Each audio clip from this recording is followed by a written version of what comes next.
I know what you're asking yourself, Ryan, why are you wearing that god-awful Saracens jersey after Nick Tompkins had an absolutely terrible performance on the weekend against Italy? Ladies and gentlemen, I know, right? Before we get into it, welcome, first and foremost. This is the Chip Over the Top Rugby podcast. My name is Ryan. If you are new here, welcome. Make sure you give this video a thumbs up and subscribe for more. Now,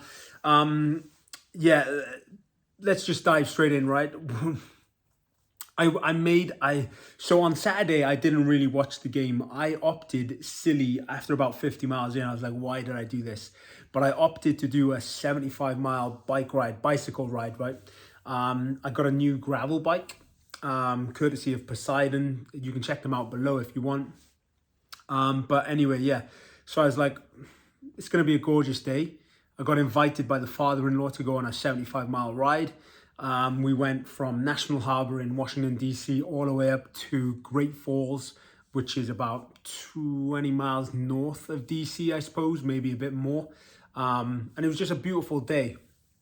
And so I didn't really watch any of the games on Saturday, on Super Saturday. I did, however, keep tabs on my ride. I saw the result. Well, I saw the first half score for Wales v Italy, and then I checked in around the 60-minute mark, checked in on the 70th minute mark, and then obviously saw the full-time result, and I was like, that was interesting, because when I last checked, it was like 24-7, and then to come back and it'd be 21-24 to Italy. But, you know, no ifs, no buts about it. Wales get the wooden spoon. First wooden spoon since 2003, 21 years since Wales last got the wooden spoon. I would say won the wooden spoon, but it's not really a winning thing, is it? It's you are dead last. And to come dead last with not even getting a win, we're going to talk about it. Italy finished their highest placement ever in 5th, believe it or not, which is balmy if you think about it, right? But could have easily come 4th.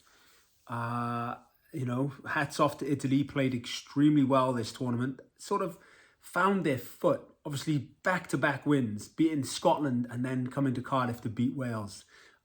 Incredible. Like, their performance was outstanding. They clearly know what they want to do, and they're just doing it, and they're only hopefully going to continue to get better and better and better. Now, let's touch upon Wales. Before I talk about Wales, I just want to first remind you all, right?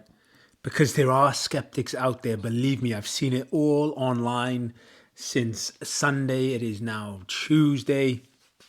Now, it's going to be Wednesday by the time you see this. But you need to remember, Wales, prior to the World Cup, even going into the World Cup, weren't even predicted to make it out of their groups, the group stage. We made it to the quarterfinals of the World Cup. Yes, granted, we had the easier side of the tournament. But we beat Fiji in probably one of the best games of rugby I've seen in a very long time. We emphatically beat Australia, Georgia, Portugal, who in the tournament were outstanding, by the way.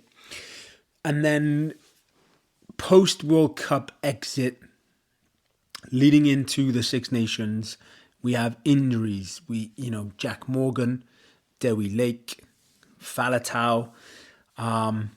We have retirements, people who aren't available. Liam Williams, Lee Halfpenny, Dan Bigger, these crucial big names, right? So people, I think, forget that and look at where we are now with obviously the wooden spoon in hand and think we are shocking. Yes, we haven't won the wooden spoon since 2003. But 2 years after that, guess what Wales went on to do? Win the Grand Slam, right? So there are positives to draw from it. But before I get into the positives, I first and foremost want to talk about the negatives. But before I do that, congratulations to Ireland, obviously, back-to-back. Just outstanding. Like you look at the table, the points difference alone was insane.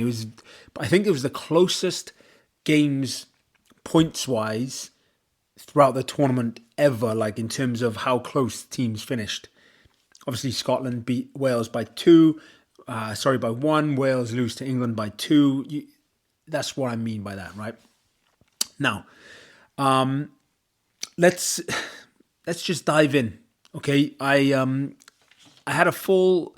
So on Sunday after the game, I went for my cycle. That is when I watched all the games, start to finish. Obviously, starting with Wales v Italy, and I went through and I made notes at every single important moment in that game, like almost minute for minute.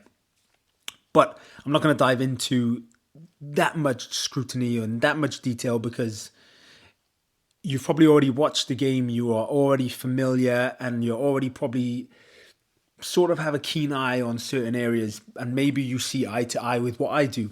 Now, if you don't, I want to just touch upon a few areas that I think are important, and they are negatives, and I'm going to touch upon positives, but I just want to sort of showcase sort of what I was looking at, and maybe you didn't quite see it the way that I saw it. So if that is the case, let me know below, because that is an interesting talking point, and I think it's important to have these sort of discussions. So I've narrowed it down onto one sheet of paper, believe it or not. So so we're going to start with kicking, right? And I think that's important because obviously, prior to this Six Nations, we had Dan Biggar and we had Lee Halfpenny, some absolutely experienced fly halves, just kickers out of hand. And you could always sort of rely on them to make sure they get their touch finders. If the kick's in range, maybe just get the scoreboard ticking over. Whereas I feel like when Wales are down, there's this sort of thing where we have to go for touch, and it sort of puts then too much pressure on the fly half. And Sam Costello's not an experienced fly half internationally. Yes, he's played, several games. He's gone to a World Cup, but he doesn't have 100 plus caps like Dan Biggar did, right? And you're coming. I think this possibly helps as well. Like, it doesn't help that he's coming from a region that is week in, week out, not winning games, the Scarlets. So his confidence is probably already at an all-time low, and then you get thrust into probably the most important position on a rugby field, let alone in Wales, right? The fly half position, the number 10 jersey, has all these greats that have come before you, and you're told to do it and do a job well. And it's difficult, especially when the public eye is so scrutiny and wants to win. And I think, obviously, Sam probably wants to win just as much as you and I do. But sometimes it's harder when you're actually playing, especially when you're playing a very good team like Italy are now. Their defense is just outstanding. But anyway, some negatives that I want to touch upon.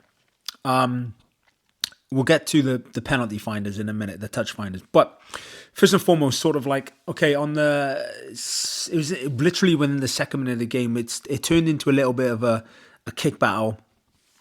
And Sam gets the ball, and he just looks straight up. He looks straight up, which, you obviously do have to play heads up rugby, but as a 10, you also kind of have to be scanning the field. And I'm going to put the clip on the screen right now. Rio Dyer is out on the far left. Okay, there is space.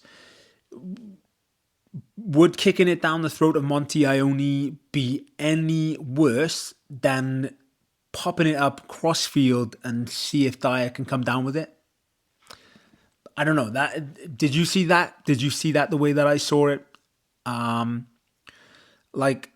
you're just kicking the possession back, and it happened several times, right? So it's not just a one-off instance where you're kicking the ball away and the sort of kick chase is not, because it was almost like a frantic clearance. So the kick chase wasn't there. Monty Ione had plenty of time to get that ball and sort of come up with it. So that sort of unstructured, frantic kicking isn't the best, right? So that's just one instance. Secondly, in terms of the penalty the penalty touch finders being missed. There was a big one on the I can't remember. Oh yeah, the 48th minute, right? 48th minute, massive opportunity to go for touch.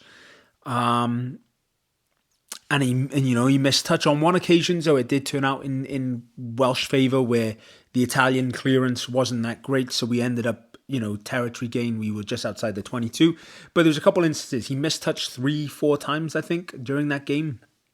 And those are good attacking platforms. And Wales didn't have that many, so those could have been beneficial. That maybe turned the outcome of the game, right? Again, that's a confidence issue. That's a kicking issue. And that needs to be rectified. I think there was a couple instances where instead of going for touch, we could have maybe gone for points and just got the scoreboard ticking over. But again, once you don't have that confidence maybe, or you're just not a long-range kicker, then obviously your options are limited there. So maybe we need to get another kicker in the team, just like we had Halfpenny and Bigger for the longest time.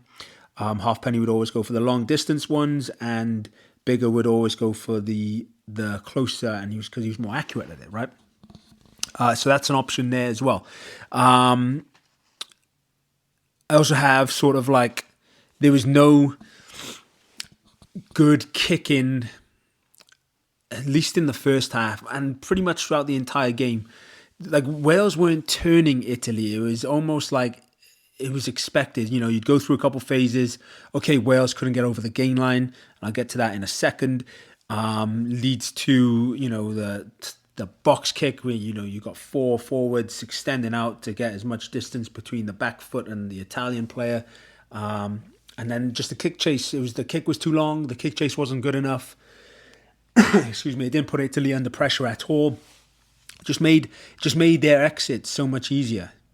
Whereas when Italy did it, the kick didn't go as far as the Welsh and Monty Ione, and just everybody knew what to do, knew they had to chase that ball hard, and it worked in their favour. It put Wales under massive amounts of pressure. And the only time, however, that Wales did manage to turn Italy with a kick out of hand was George North's grubber at the 35 minute. It was absolutely beautiful. Pinned Italy down into their 22. Gave Wales a good sort of attacking line-out platform, even though obviously it was a defensive line-out because it was an Italian ball. It was a good opportunity to be able to go for the line-out, maybe get the turnover, force a penalty, get 3 points onto the board. But that wasn't the case. So, next sort of point that I want to talk about is just sort of like indecisiveness. And I think that does... And obviously the argument of inexperience is there, right? Because you look at the caps and you look at even some of the bench players haven't played many regional rugby games. And I know these are professional players, right? But then sometimes you're not put into specific situations like all the time. For example, Cam Winnett has really only played 20 professional games, even though he's probably considered himself a professional ever since the Cardiff RFC days and the academy days, and likewise Alex Mann. But unless you've been playing these games at international standard rugby, you're not really going to understand all the situations, right? And so there's a couple times where indecisiveness just showed, and but it wasn't from inexperienced players. It was from experienced players, and that is what I didn't quite understand. So, for example, on the 2-minute, 55-minute mark, which you're seeing on the screen right now, Josh Adams gets the ball and takes it straight into contact. He does a stutter step. Now, I'm not saying there's anything wrong with going into contact, but I think if Josh Adams was in his prime and he was fit, or if this was Rio Dyer, he would have maybe created a little bit more options. If it was Lewis Rees-Zammit, he would have kicked over the top and possibly skirted around him, used his pace. But some players just aren't sure what to do like when they get the ball, but these are experienced players. So there's clearly something going on. Josh Adams at 2 minutes 55. On the 30th minute mark, Cam Winnett and Sam Costello, indecisiveness on who's going to go for the ball, leads to a knock-on in hour 22 on the screen. Hesitation at the 12-minute mark, indecisiveness on the 12-minute mark, not sure what to do, leads to a handling error, turnover, penalty, 6-0. The one-up runners, again, there was no forcing indecision or indecisiveness on like the defense. It was very easy to read.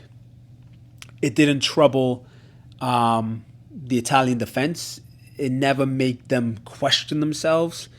The Welsh sort of front one-up runners never really sort of questioned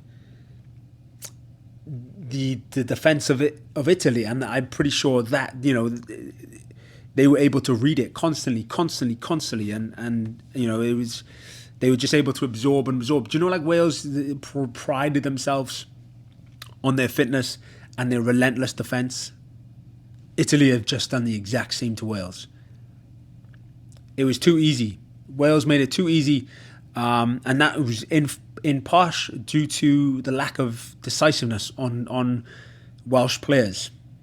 And like I said, it wasn't just from inexperienced players. It was from well-capped players who've been there and done it before, and were just not sure what to do.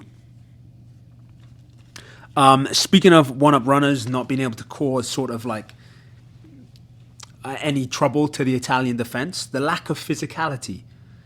Now, it's not all down to Warren Gatland's, of course, but obviously some players who are big ball carriers for Wales, Dewi Lake, Jack Morgan, Plumtree, Chunza, obviously Hawkins is, that's a different story, aren't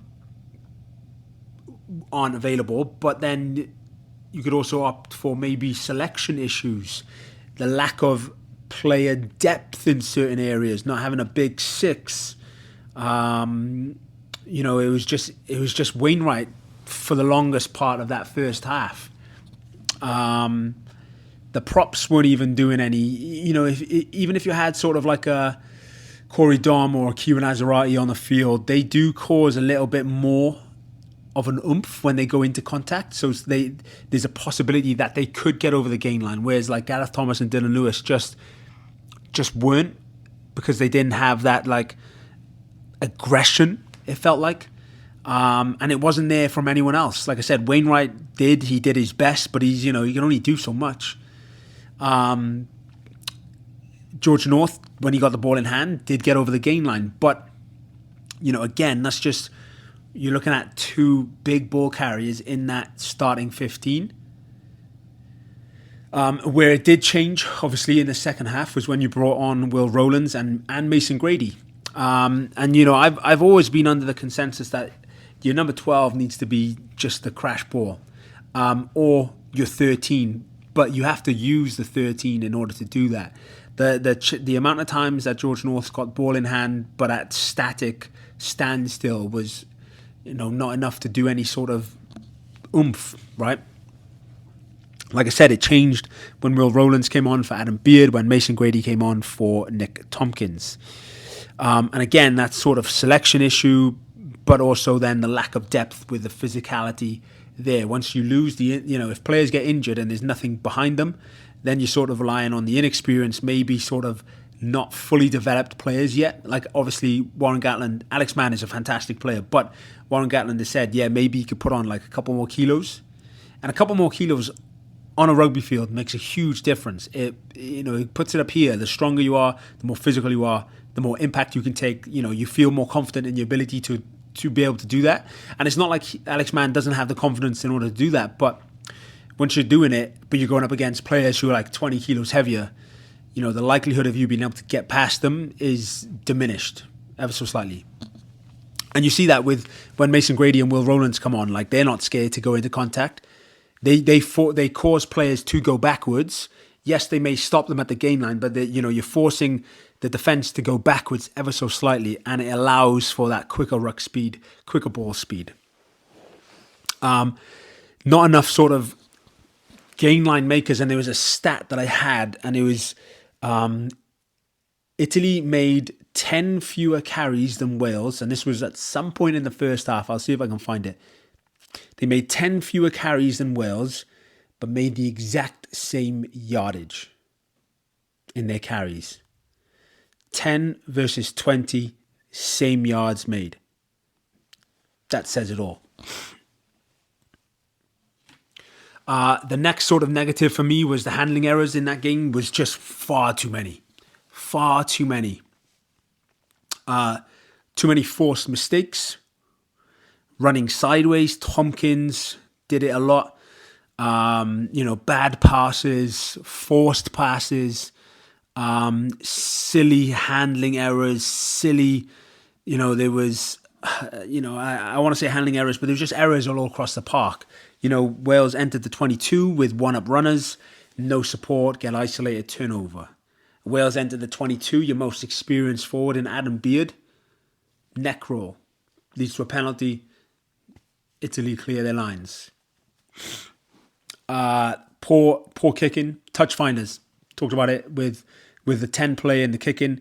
Happened too many times. 3 times is far too many. Once is okay. Once is acceptable. But you do it 3 times in a game, you're almost forcing it, and rather than just making sure and getting the line out and being able to just get possession, get hands on the ball, try and create something. You cause a silly error.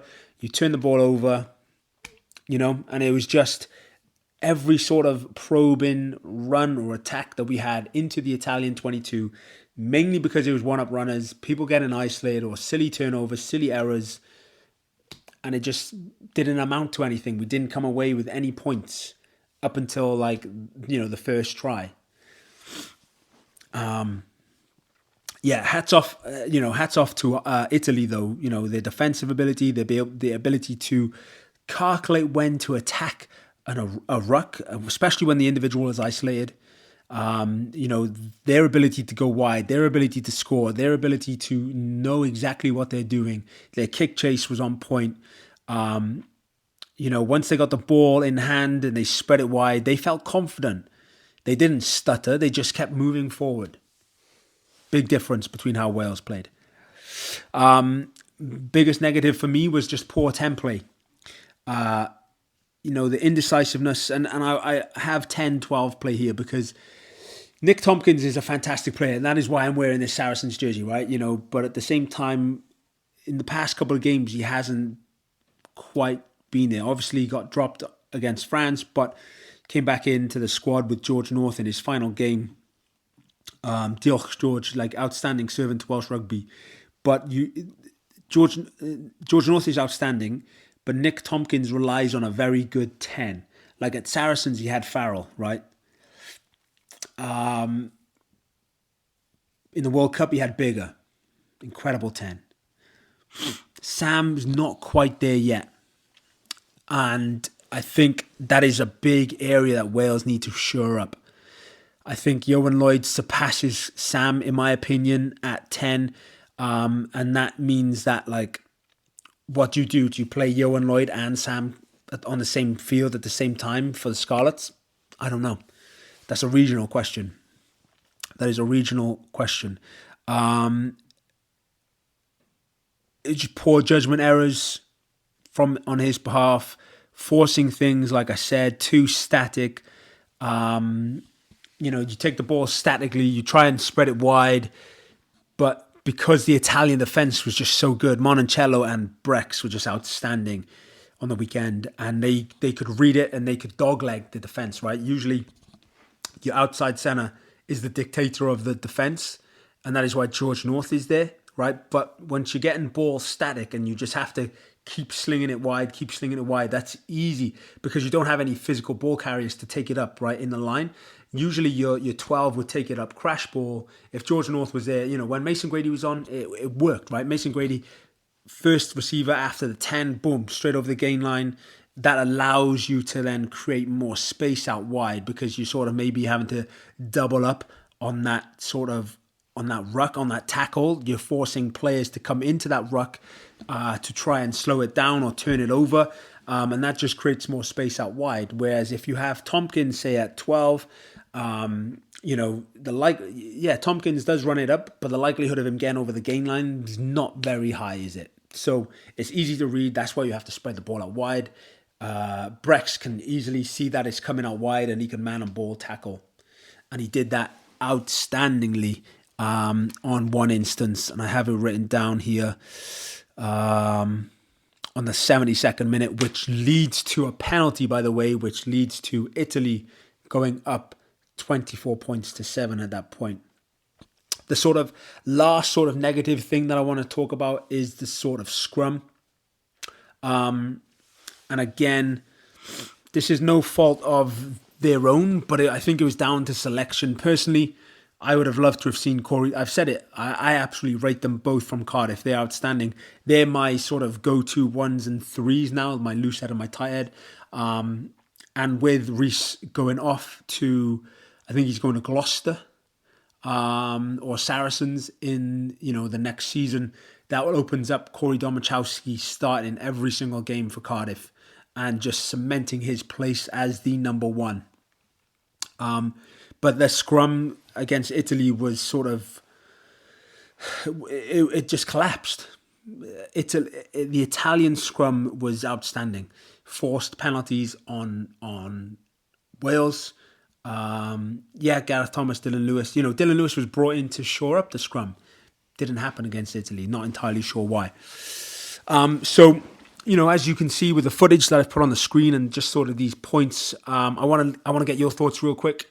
Let me know below. I do appreciate your time watching this video. It is long. I understand that. So thank you.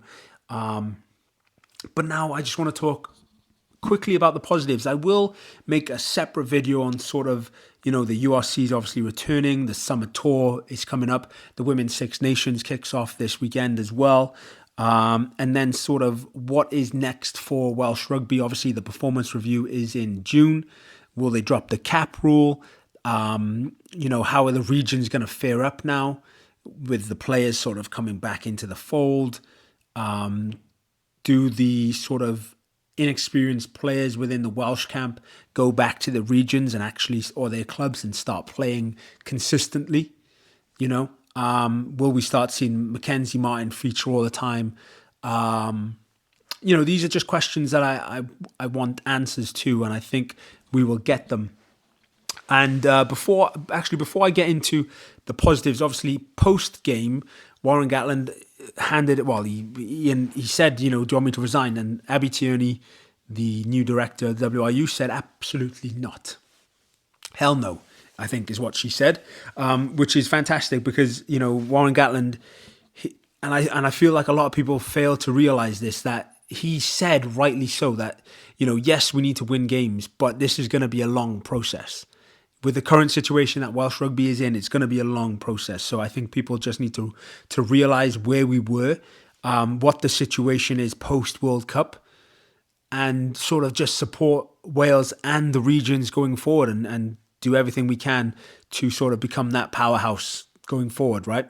There's obviously a couple of things that are in the pipeline, question marks. All the punditry are talking about, centralising the academies because they were previously, and creating better systems from a not necessarily a grassroots standpoint, but like creating these elite academies. You just look across the border, England, and you look at Ireland, private schools, boarding schools, these play like Millfield and all these top rugby schools.